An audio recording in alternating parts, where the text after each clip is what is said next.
Olá, bom dia! O AgroBand está entrando no ar para todo o Brasil através da TV Bandeirantes e do canal Terra Viva. 20 anos de Expo Direto. Rio Grande do Sul se prepara para mais uma edição da maior feira de agricultura de precisão do país. Mercado internacional. Produtores e indústrias se mobilizam pela manutenção da sobretaxa na importação de leite em pó da Europa e da Nova Zelândia. Depois da polêmica, entenda a importância do mercado internacional para o agronegócio. Tudo isso e muito mais no AgroBand, que está começando agora.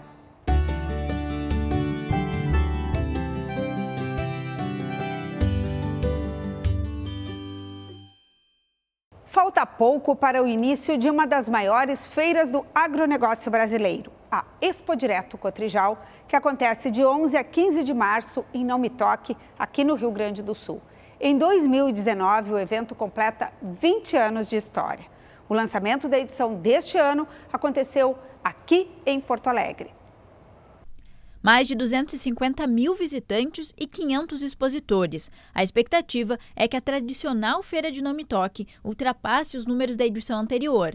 Durante o lançamento da Expo Direto Cotrijal, o presidente do evento, Ney César Mânica, anunciou que o faturamento deve ser 500 milhões de reais maior que no ano passado. Estamos numa expectativa muito grande de superar as empresas expositoras, os 2 bilhões e 200 do ano passado, para mais de 2 bilhões e 700 milhões.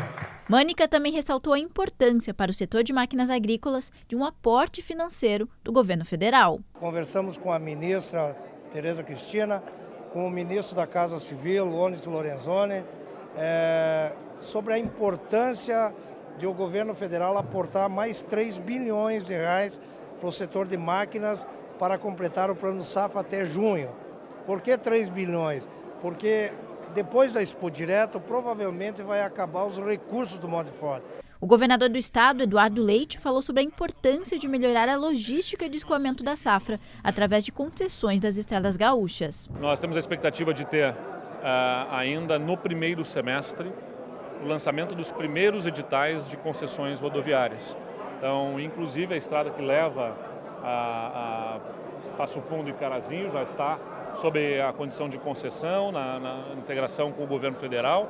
Nós estamos identificando outras estradas que no estado do Rio Grande do Sul possam receber também parceria do setor privado para investimentos, sejam elas estaduais ou federais. Produzimos muito, o povo gaúcho sabe fazer, precisa ter estrutura que proporcione o escoamento dessa produção de forma a reduzir os custos logísticos e, consequentemente, alcançar novos mercados. O governador também convocou todos os secretários de Estado a irem até a Expo Direto, que acontece de 11 a 15 de março.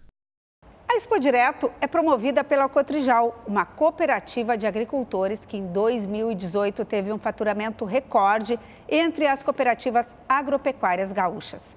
Foram 2,38 bilhões de reais.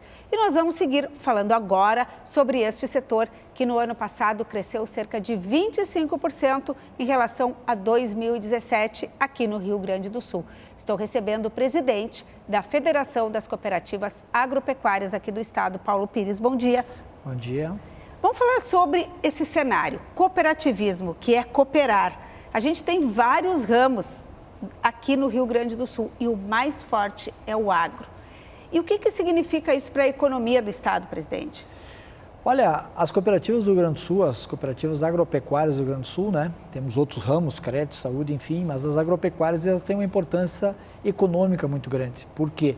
Porque elas estão alicerçadas na produção agropecuária e o Rio Grande do Sul, ele tem na agropecuária um desenvolvimento muito forte, um eixo muito forte na sua economia, né?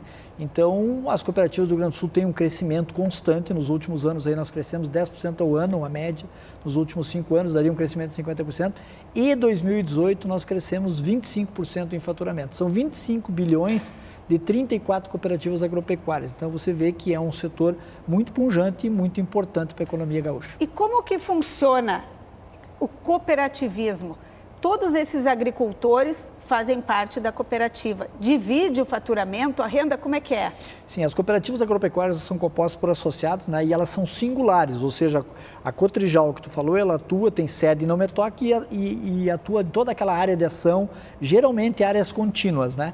E elas têm, então, suas lojas, a questão da assistência técnica, seus colaboradores, enfim, e uma vinculação do associado, que compra seus insumos e entrega seus produtos na cooperativa. A gente chama isso de originação, ou seja, a cooperativa faz a originação daquele produto que o produtor planta, né? Então, essa é a essência do cooperativismo agropecuário. E ela vem crescendo muito, né?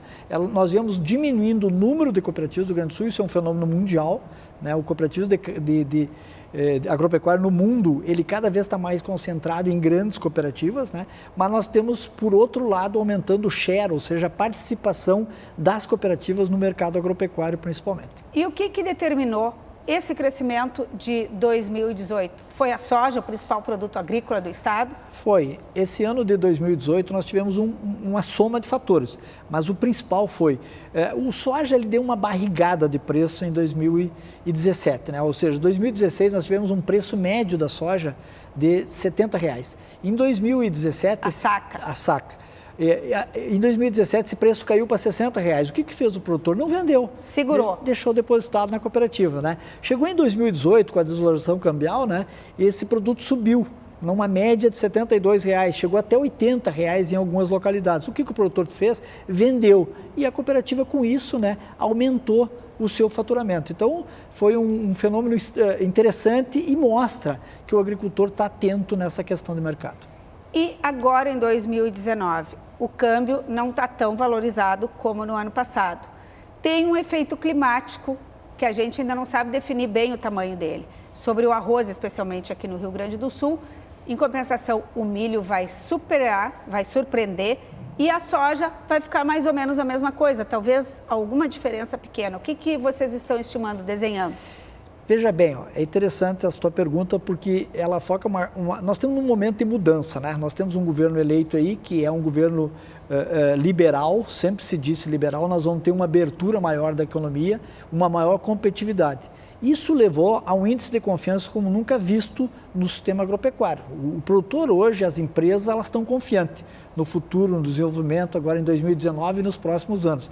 Agora, nós vamos ter um período de adaptação, nós vamos ter um período que o crédito, por exemplo, aquele crédito com juro fixo, enfim, que tinha de forma abundante na hora certa, ele está sofrendo transformações. Nós vamos ter outras questões, até como essa questão da reforma da Previdência, e toda hora a gente vê, né, notícias de, hoje mesmo, da questão do INSS, das exportações, enfim. Então, num momento como esse, normalmente existe uma estabilização, as pessoas estudam o ambiente para ver o que vai acontecer. Nós achamos que isso vai acontecer nas cooperativas, mas devido ao desempenho de share, de participação que elas vinham tendo, nós mesmo assim, nesse ambiente de adaptação, nós acreditamos num crescimento das cooperativas agropecuárias em 2019 em torno de 5%. E a gente fala desses produtos básicos, mas o que tem mais, assim, curiosidade sobre produtos que passam pelas cooperativas agropecuárias? Tem esses grãos que eu já falei, o que mais que passa, presidente? As cooperativas tradicionais de grão, basicamente, são esses, né? Tu falaste do arroz, o arroz não tão importante, o cooperativismo já foi mais importante na produção de arroz do Rio Grande do Sul, mas é uma cultura importante. Temos o milho, temos o trigo, que é essencialmente um produto quase que identificado com as cooperativas, e a soja, a principal cultura, né, do estado e do país, né? Mas, por exemplo, o leite, né? Nós temos grandes cooperativas do Rio Grande do Sul que originam leite, inclusive uma central, né, formada por cooperativas, e que 45% do leite produzido no Rio Grande do Sul, ele vai para as cooperativas e nas cooperativas ele é industrializado. Sementes e insumos são tradicionais nas cooperativas, né? Praticamente toda cooperativa que origina grão, ela vende sementes e insumos e principalmente, isso é uma coisa importantíssima para o nosso telespectador, as cooperativas trabalham muito com a questão da assistência técnica. Nós entendemos nas cooperativas que a única forma de nós levarmos preço nós não dominamos, preço dos grãos, do produtos, né, do soja, do milho, do trigo, não está na nossa mão. São produtos de exportação regidos por bolsas internacionais e cotação do dólar, né? Então, a questão dos insumos, eles são, na maioria de multinacionais, não é nós que determinamos o preço. Então, tem uma coisa que o produtor e as cooperativas podem ajudar o produtor a fazer para aumentar a sua rentabilidade, que é produzir mais, ter mais produtividade. E através da assistência técnica que as cooperativas fazem isso. E 2019, completando, Luzemar, é o ano do desafio de nós agregar valor. As cooperativas tiveram uma expansão muito grande no Rio Grande do Sul nos últimos anos, eu falei em 50% de aumento de faturamento. Nós temos 12 cooperativas hoje no Rio Grande do Sul que faturam acima de R$1 bilhão ao ano. Então está na hora das cooperativas, através de sistemas industriais intercooperativos, ou seja, de mais de uma cooperativa, começar a agregar valor e aumentar a sua participação no processo industrial gaúcho. E quanto que vai ser o crescimento esse ano? Esse ano nós temos o ano de 2018 foi 25%, né? E esse ano nós temos uma expectativa em torno de 5%, devido a essa ambientação toda que a gente falou. E o que significa para o cooperativismo agropecuário a realização da Expo Direto? A realização da Expo Direto talvez seja o fato maior que existe, né? Em termos de exposição, em termos de mostra do Rio Grande do Sul, principalmente porque a Expo Direto é uma feira, né? É uma feira de negócios, né? É uma feira de negócios. Lá os produtores e os representantes, né, de tecnologia, eles se encontram num local para negócio. Não existe festa na Expo Direto. E o segundo ponto é que é ali que nós temos vamos dizer, a meca da difusão tecnológica. Ou seja, todos os últimos atos, as últimas evoluções tecnológicas... Os lançamentos, a tecnologia toda. Elas estão à disposição. E é uma feira privada, feita por uma cooperativa. É um modelo de gestão. E aí o maior orgulho nosso, ela é idealizada e realizada por uma cooperativa que é a Cotrijal. A gente quer agradecer ao presidente, então, Paulo Pires, e dizer que a gente tem encontro marcado. Vamos nos ver lá na Expo Direto, presidente. Com certeza. O AgroBand faz um rápido intervalo, mas daqui a pouco a gente volta. Até já!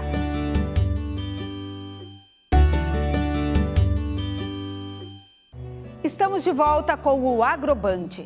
A retirada da taxa antidumping, cobrada para o leite em pó importado de países da União Europeia e da Nova Zelândia, provocou mobilização do setor leiteiro em todo o país. A mobilização, que envolveu entidades e parlamentares, deu resultado.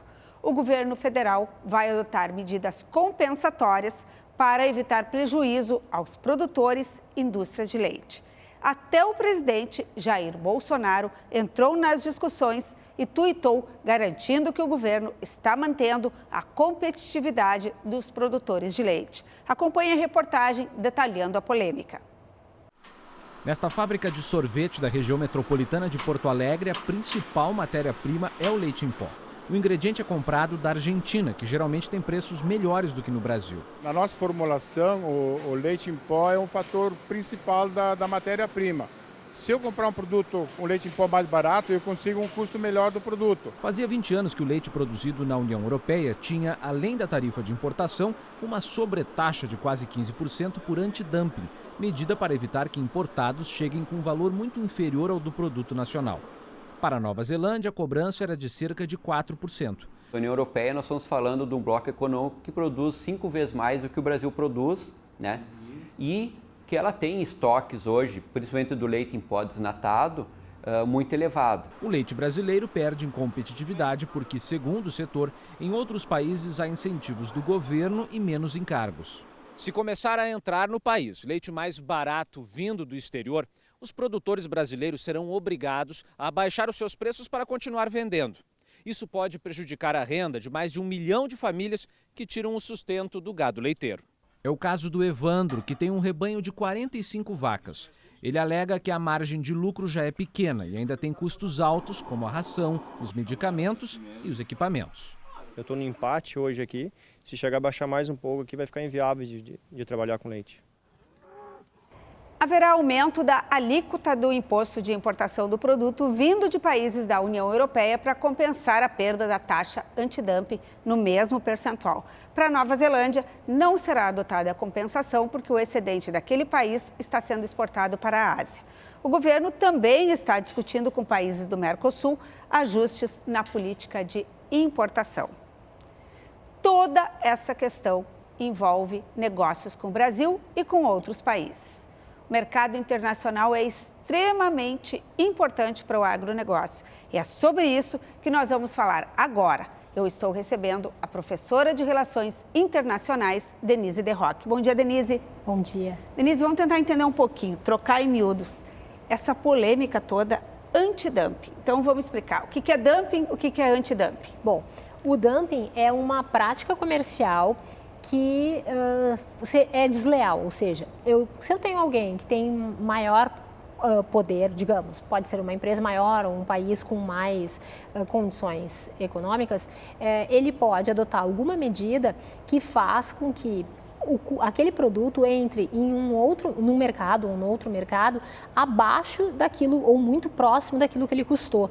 Então, imagine um produto que custe 100 para produzir e eu coloco ele no mercado a 102, a 90. Então, assim, tem algo errado ali, né? Qual é a ideia do dumping? A ideia do dumping é que quem tem condição de sustentar esse preço artificialmente acaba ganhando o mercado. Ele tira, né? Ele aniquila outro competidor, um concorrente.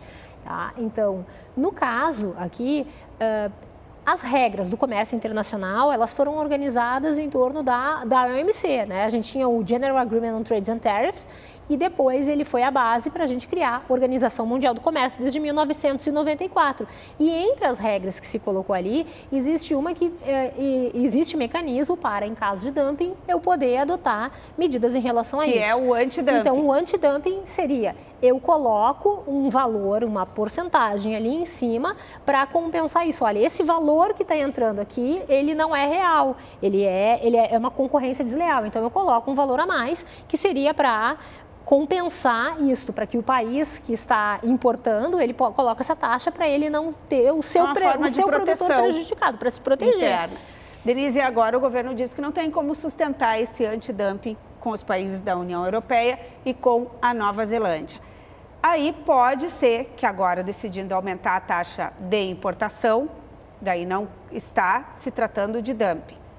Nós tenhamos alguma retaliação? Pode acontecer isso no mercado internacional? Pode. As regras são bem complexas, as regras da OMC. Tem muitos detalhes que foram pensados, inclusive uma das críticas que se faz é melhor com a OMC do que sem, para países como o Brasil, né, que muitas vezes se beneficiam de ter um mecanismo de discussão, de debate, de proteção do sistema internacional, mas tem tanta brecha que um país pode jogar com a regra para conseguir colocar o regulamento embaixo do braço para conseguir ali posicionar os seus produtos, proteger o seu próprio mercado, né, ou colocar os seus produtores em um outro mercado de uma maneira mais vantajosa. Então, existe possibilidade para o Brasil de colocar outras medidas, como esse caso da tarifa, dentro de um limite que está determinado lá pelas regras do OMC. Mas, se algum país achar que as tarifas que nós estamos aplicando, que elas violam esse mecanismo do OMC,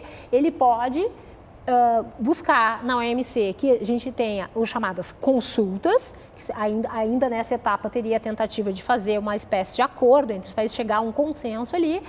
Se isso não funciona, se pode criar um painel, ou seja, o painel é como se fosse um julgamento, né? Abre um processo ali para ver quem tem razão. Aí o Brasil, no caso, se alguém achar que o Brasil adotou a União Europeia, né, que é a afetada, achar que essa medida é injusta, está errado, está fora da regra da OMC, ele pode pedir que o caso seja analisado. Se a União Europeia for vencedora, então tem dois caminhos. O Brasil poderia, né, ser obrigado a mudar a posição que ele adotou, e se ele não mudar de posição, aí a União Europeia pode aplicar, com o aval do OMC, uma medida de retaliação, que pode ser aplicar uma outra tarifa, algo que compense, às vezes até contra um outro item ali para compensar isto. Então, ainda é cedo, eu não vi ainda uma reação da União Europeia em relação ao que ela pretende fazer, mas... E esses painéis, Denise, eles são encaminhados pelos governos. Sim. Os grupos lesados, eles ajudam a montar o painel, a justificar por que nós estamos pedindo essa medida ou não. E tem outras situações que são barreiras tarifárias não adotadas que vêm mascaradas, por exemplo, como as barreiras sanitárias ou fitossanitárias. Barreiras fitossanitárias, elas estão previstas dentro do escopo deste acordo, né? Vale dizer também que a parte da agricultura foi uma das mais difíceis de se chegar a um ponto. Foi uma das últimas coisas a entrar ali na discussão, na Constituição da Organização Mundial do Comércio. E isso é extremamente importante para países em desenvolvimento, né? Por quê? Porque eles eram aqueles que dependiam mais da agricultura dentro da sua economia, das suas exportações. Muito mais do que um país de alto nível de desenvolvimento, que tem outras indústrias ali que pesam muito no comércio exterior. Então, essas normas sanitárias, elas também estão previstas e elas são necessárias, né? Então, olha, um produto que tem um problema sanitário, que tem cometido com uma doença, não pode ter entrada franca num outro país. O que pode acontecer de novo, pode se jogar com as regras. Então, eu posso aproveitar um momento em que aparece um caso de um problema sanitário e eu posso suspender temporariamente a importação de um determinado produto, dizendo que ele está violando uma regra. Olha, eu só vou voltar a importar quando a gente fizer uma inspeção e chegar à conclusão que houve a adaptação necessária. E a gente já viu outros exemplos aqui. O Rio Grande do Sul, que é um estado onde a agricultura tem um peso muito grande, né, de produtores terem enfrentado situações como, olha, apareceu um foco de febre aftosa num outro lugar. No Pará. E aí ele disse, olha, até eu ter certeza, é importador, né, o país importador, até eu ter certeza que isso não atingiu essa produção, eu suspendo. Eu citei esse exemplo porque são estados lá do norte, bem distantes, por exemplo, pode acontecer o contrário, mas os países suspendem como um todo. São alguns artifícios utilizados. Tem também a questão dos subsídios, Denise, que muitos países adotam lá na origem e tiram a competitividade do nosso produto. Esta é uma situação que, pelas regras do OMC, a ideia era a eliminação, né, progressiva desses... Porque o ideal da OMC, para que ela foi criada? Era para fomentar o comércio mais livre possível. Claro que isso ainda é um pouco utópico, né? Tem que acomodar interesses de sócios da OMC, países completamente diferentes. E os países mais desenvolvidos têm adotado, no caso da agricultura, eles são os maiores aplicadores de subsídios à sua produção. Né? Então, este ainda é um problema ainda não solucionado. Então, Estados Unidos, União Europeia, teve já uma série de embates com os países em desenvolvimento por conta disso. Por quê? Porque isso afeta o acesso ao mercado. Tá? Denise, e agora? A gente está num governo que vai adotar um comércio mais liberal. É a tendência. Como que vai acontecer esse relacionamento internacional no comércio agrícola, por exemplo? Qual que é a tendência? Eu acho que a gente também tem que observar, está bem claro que o governo ele coloca isso no seu plano desde o início, esse desejo de uma postura mais liberal, mas a gente também tem que observar como outros atores vão se comportar, porque nós estamos num momento também que houve um acirramento do protecionismo. Tá? E às vezes também uma tentativa, às vezes até de isolamento, de se pregar até um pouco menos de participação em alguns organismos internacionais. A gente vê ali agora uma das situações recentes, Estados Unidos e a China têm se enfrentado e isso preocupa a própria Organização Mundial do Comércio. De qual impacto que isso pode ter no comércio global para todos e poder respingar até em alguns outros países. Então, por um lado, a gente observa que tem esse desejo de ter essa negociação mais liberal, tirar tarifas. Isso também pesa muito o aspecto doméstico, porque eu acho que vai ter que ter uma negociação com estes setores, né? Porque às vezes, para um setor menor, aquela medida tem um impacto muito grande. Como é o caso do leite, que é um setor mais fragilizado. Então, ele pode se sentir extremamente, ele individualmente ser prejudicado, outros saírem ganhando com esse tipo de medida. Então, isso não é só uma questão para o governo brasileiro, mas para todos em geral. E muitos acordos, exemplo, acordo envolvendo a União Europeia, o setor agrícola também lá, principalmente francês, também tem todo um histórico de ter feito reivindicações e não ter aceitado, ter se colocado contra o avanço de algumas negociações. Por quê? Porque ele diretamente seria afetado. Não tem dúvida, é uma guerra. O comércio internacional é uma guerra com outras armas. Obrigada, Denise. Agradeço. E o programa de hoje vai ficando por aqui. Não esqueça que você pode enviar sugestões e conferir o conteúdo deste e de outros programas na nossa página no Facebook. Até o nosso próximo encontro. Tchau!